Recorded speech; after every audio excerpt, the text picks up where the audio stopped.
Alors on se retrouve dans cette vidéo 3 après l'introduction et le grand 1 consacré aux théories des premiers physiciens sur le refroidissement de la Terre.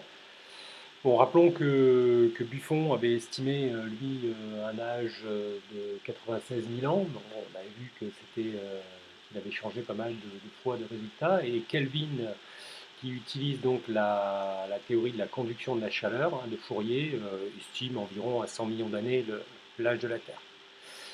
C'est d'ailleurs cet âge qui s'imposera tout le 19e siècle du fait de la réputation de Lord Kelvin.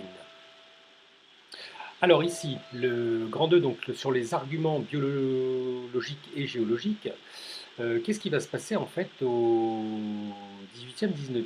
En fait, la géologie va naître quasiment, géologie moderne va naître au 18e, et un de ses personnages centrales au 18e et au 19e, donc c'est le Sir Charles Lyell.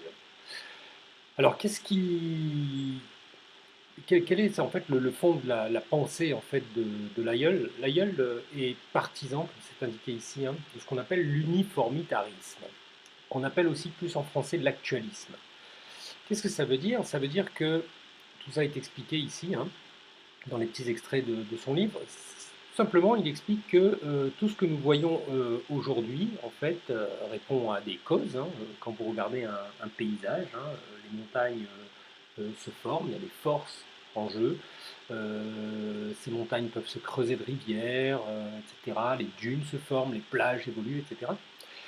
Et Lyell postule tout simplement que toutes ces causes d'aujourd'hui, en fait, étaient valables dans le passé. Ce qui signifie que quand on regarde en fait un paysage, eh bien, les causes qui ont présidé à la formation de ce paysage, eh bien, sont les mêmes qu'aujourd'hui. Autrement dit, quand vous avez par exemple ici des dépôts très importants là en rouge de grès, le grès c'est du sable qui est devenu dur, qui s'est induré, eh bien tout simplement vous aviez probablement des plages. Ici, quand vous voyez les strates blanches ici de calcaire, eh bien le calcaire aujourd'hui on sait qu'il se dépose très lentement au fond des océans. C'est des squelettes d'animaux microscopiques en calcaire qui se déposent et qui forment ces couches. Ce qui veut dire que ici, par exemple, il a fallu de très longues accumulations calcaires. Puis, le canyon se creuse. Il s'est creusé à la faveur donc d'une rivière qui a coulé et qui a disséqué, qui a entaillé le relief. Voilà. Donc pour Lyell, les causes qu'on voit aujourd'hui et qui président à la formation des paysages étaient les mêmes dans le passé. Selon ce principe, l'explication du passé de la Terre donc réside dans l'étude des phénomènes géologiques actuels. Pour comprendre le passé, il faut regarder aujourd'hui. Lyell estime donc un âge de la Terre grâce à ce principe. Pourquoi? Eh bien tout simplement parce qu'il va se dire que pour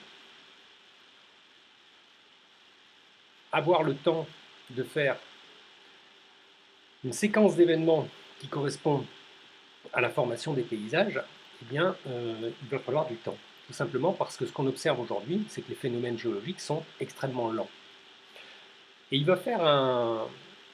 Alors, il n'y a pas que Lyell, il y a bien sûr d'autres géologues qui font ce raisonnement, c'est-à-dire que avant donc la rivière, les strates étaient continues. Entre cette rive-là et celle-là, les strates étaient continues.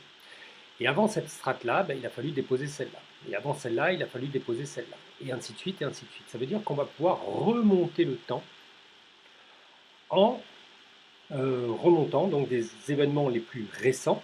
Ici, c'est le creusement de la rivière, puis le dépôt de cette couche, puis le dépôt de celle-là, en remontant donc dans les objets géologiques. Et ils vont estimer, ces géologues, au 18e, 19e siècle, ils vont estimer que pour déposer en fait un petit peu de sédiment dans un environnement, eh bien, ça va se faire à un rythme qui est compris entre 1 millimètre et 1 centimètre par an. 1 millimètre à 1 centimètre par an. Alors, si on prend 1 millimètre par an, ça veut dire que pour faire une séquence de 1 mètre, eh bien, il faut 1000 ans, puisqu'un mètre, c'est 1000 millimètres. et que pour faire une séquence de 1 km, ici le Grand Canyon fait ici 1600 mètres, hein, pour faire une séquence donc de 1000 mètres, il va falloir 1000 fois 1000 ans, c'est-à-dire 1 million d'années. Et ces géologues donc comparent dans le monde toutes les séquences stratigraphiques. La stratigraphie, c'est la science du dépôt des couches sédimentaires. La stratigraphie, les strates, c'est-à-dire les couches. Les géologues vont comparer toutes ces couches dans le monde entier. Et on arrive à des estimations qui sont assez intéressantes, mais qui vont souffrir d'un grave problème, comme vous allez le constater. Alors, ici, si on prend donc les scientifiques qui ont travaillé, en fait, ils font des estimations de l'épaisseur totale des sédiments sur Terre. Vous voyez qu'en fait, les épaisseurs sédimentaires, alors aujourd'hui, on sait que c'est parfaitement vrai, hein, quand on fait des études aujourd'hui très précises là-dessus, on voit qu'on a effectivement des taux de sédimentation très importants. Vous voyez, ici, on passe de 22 km, 46 km, 30 km d'épaisseur. Et ce qui va se passer, c'est qu'en fait, ces sédiments, évidemment, on n'a pas des montagnes de 100 km, hein, c'est-à-dire que ces sédiments vont se tasser, d'accord ? Et on va estimer, avec le tassement, on va estimer tout simplement le taux de sédimentation estimé en millimètres par an de ces séries sédimentaires. Et une fois qu'on a le taux de sédimentation estimé en millimètres par an, et bien tout simplement, on peut estimer l'âge, le temps qu'il a fallu à ces sédiments pour se déposer. Et vous voyez qu'à l'époque, les estimations vont donc de la plus faible, Solas en 1900, qui estime à l'âge de dépôt sédimentaire total sur Terre de 26 millions d'années, et on va jusqu'à 1 milliard 584 millions d'années, d'accord ? Donc 1584 millions d'années, c'est-à-dire 1 milliard 584 millions d'années. Alors, les géologues vont même aller jusqu'à 3 milliards d'années, jusqu'à 3 milliards d'années, par ces méthodes. Il y a une autre méthode aussi qui a été utilisée à l'époque, on la verra dans les tests, c'est la méthode de la salinité. Alors, si on s'intéresse aux questions, comparer les âges estimés par les physiciens comme Buffon et Kelvin aux âges estimés par les géologues et les biologistes. Eh bien, déjà, on peut répondre, Kelvin avait basé sur environ 100 millions d'années. Les géologues, eux, vont avancer des âges qui s'apparentent à cet âge-là, comme 96, 90, 80 millions d'années chez Phillips, Delaparent, Solas, mais à des âges beaucoup plus importants, comme 680 millions d'années, ou, on l'a dit, 1 milliard 584 millions d'années. Ça veut dire que, en fait, les géologues, en fait, à l'époque, au XVIIIe et XIXe siècle, vont proposer en fait une fourchette très très importante, très élargie, et ce qui va aussi les discréditer. Mais en tout cas, les géologues sont persuadés, pour beaucoup, à cette époque, que l'âge de la Terre est bien supérieur à 100 millions d'années. Alors, voyons les arguments biologiques. Les arguments biologiques. À la même époque, au XVIIIe, XIXe siècle, on commence à avoir en fait une idée assez précise de la façon dont le vivant change sur Terre. Alors, je vais vous montrer un petit document que j'ai fait ici. Voilà. Entre le XVIIIe et le XIXe siècle, en fait, les idées vont beaucoup évoluer. En fait, au Moyen-Âge, on part du principe que les espèces sont fixes et immuables. Ça, c'est Buffon aussi. Buffon le pense. Pour lui, les espèces sont fixes et immuables, elles ne changent pas. Courant 18e, 18e, on va s'apercevoir, évidemment, avec l'enseignement des fossiles, que les espèces évoluent. Et ces espèces, cette idée d'évolution là va très vite s'installer. Et courant 18e, il n'y a plus beaucoup de biologistes, hein, de scientifiques pour être en désaccord avec cette idée que les espèces évoluent. Mais pour certains, les espèces disparaissent et d'autres apparaissent. Alors ça, c'est le côté divin. Hein, Cuvier, hein, Cuvier va beaucoup penser comme ça. Hein. Il pense que, bon, d'accord, ok, d'accord, les espèces évoluent. On le voit bien avec les fossiles. Il y a des espèces qui n'existent plus et d'autres qui sont apparues. Mais on va penser en fait à un remplacement. Ce remplacement d'espèces, il va aller avec un courant de pensée on a appelé hein, en France le catastrophisme. Cuvier a défendu le fait que les paysages en fait évoluent rapidement par moment, hein, par crise, par catastrophes successives et que les paysages évoluent assez vite. Il y a tout un tas de scientifiques en fait qui vont penser assez vite que les espèces évoluent lentement les unes à partir des autres. Et beaucoup d'ailleurs de ceux qui ont pensé à un moment donné en France que les espèces évoluaient rapidement vont se rallier à l'idée que finalement elles évoluent assez lentement et que les changements sont assez imperceptibles.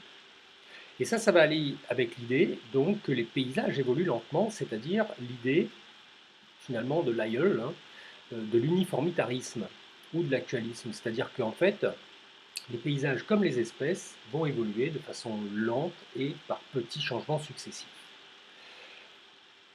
On ne sait encore pas du tout comment évoluent les espèces. Hein. Il faudra attendre le 19e siècle hein, pour que Darwin propose une évolution qui repose sur la sélection naturelle, mais c'est un autre débat.